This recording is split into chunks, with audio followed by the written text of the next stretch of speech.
Good afternoon. I'm Brian Reagan. This is Tyler Kelly. And we welcome you to our midday meditation. Today we are in Matthew chapter 22, verses 15 through 22. Tyler? Then the Pharisees went and plotted to entrap him in what he said. So they sent their disciples to him along with the Herodians, saying, Teacher, we know that you are sincere and teach the way of God in accordance with the truth and show deference to no one, for you do not regard people with partiality. Tell us then, what you think. Is it lawful to pay taxes to the emperor or not?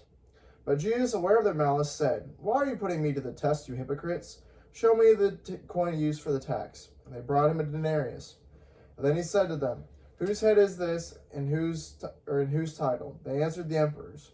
And he said to them, Give therefore to the emperor the things that are the emperor's, and give to God the things that are God's. When they heard this, they were amazed, and they left him and went away. All right.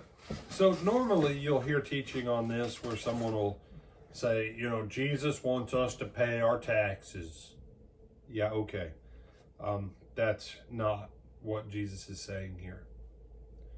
Now, lest anybody leave and go, Brother Brian said we don't have to pay taxes. No. See the bigger issues going on here. First of all, the Pharisees, Tyler, were religiously liberal or religiously conservative? Religiously conservative. Very much so. The Herodians, politically conservative or politically liberal? Herodians are also conservative, right? No, are they liberals? Okay. When you have Herod taking his brother's wife, cutting off John's head because a girl danced for him, politics and power brokering make strange bedfellows. They do. The Pharisees, who should have been on John's side against the Herodian system, are now coming together with the people that they preach and teach against Jesus. And they come with a question, and I get their point. The Herodians want to get rid of anybody who has a following and can do the kind of works Jesus does. The Pharisees want Jesus gone because he keeps showing that they're not consistent, that they're hypocrites. Both sides want him gone, but both sides are afraid of the people. But if they can get Jesus to teach against paying taxes, now the Romans will come in and he'll be the problem of the Romans, and the Romans will get rid of him for him. And then both the Pharisees and the Herodians can go, it's those bad Romans. Now, just so we're clear, you understand Rome wouldn't have cared who blamed them. Because if you blamed Rome enough and you got unruly enough, oh wait, the Jews did find that out from the year 67 to the year 70, when Rome destroyed 1.1 million people, killed them, and shipped another 100,000 off as slaves, and Jerusalem was basically scraped to the ground. Rome didn't care. Rome valued two things: civil order and tax money. That was it. And if you interfered with those, Rome would destroy you. And that's their plan. So Jesus asks them a question, and the fact that they can answer his question with proof shows what hypocrites they were. Because they're in the temple area. They're in the temple area. And they come, and Jesus says, show me a coin used for tax. All right. Right here I've got a quarter, Tyler. Whose image is on that quarter? George Washington. George Washington. And what's the capital of our country? Washington, D.C. Named for? George Washington. And who was our first president? George Washington. And who's on our $1 bill? George Washington. And whose picture is in more places in our country than perhaps anyone other than maybe Catholic Jesus? George Washington? George Washington. And he has more monuments and more schools and. Now, I'm not speaking against George Washington. But in the temple, it was a sin to have the image of anything on your person.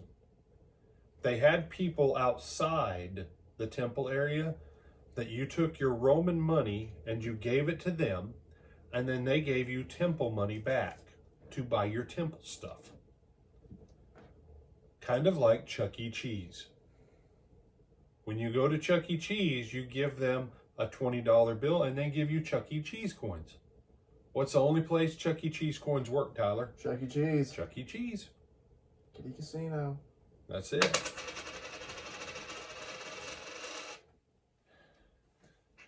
Governments of men will change the image on stuff all the time. This is an older quarter. This is my type of quarter because it has an eagle on the back with arrows and a wreath and it looks really cool. It's not that 50 states, we're so happy we have 50 states quarter.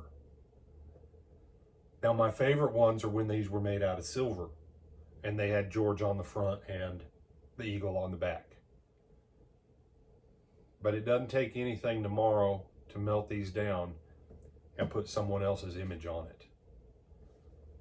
Because this is a thing of the world, and the world will change it for whatever its whim is. Therefore, give to the world what belongs to the world. But you, Tyler, me, we have the image of God on us. And Jesus is saying, you give to God what belongs to God, and that's you. And you give to man what man can imprint with man's image. And don't mix it up. Don't mix it up. You say, but brother, we function in a world that functions on this as the medium of exchange. That's why we receive tithes and offerings in the church. Because we are a people who live in two realms. But our origin and our imprint is the image of God on every soul. Roman coins won't buy anything in America today. You have to exchange Roman coins for American money at a dealer if you're going to do anything. And that's the point. But the image of God in every human being has remained consistent from Adam up until the last person who's born that will die before the return of Christ. Any other thoughts? No, sir. All right. With that, I'm Brian Reagan. This is Tyler Kelly. And we bid you good afternoon.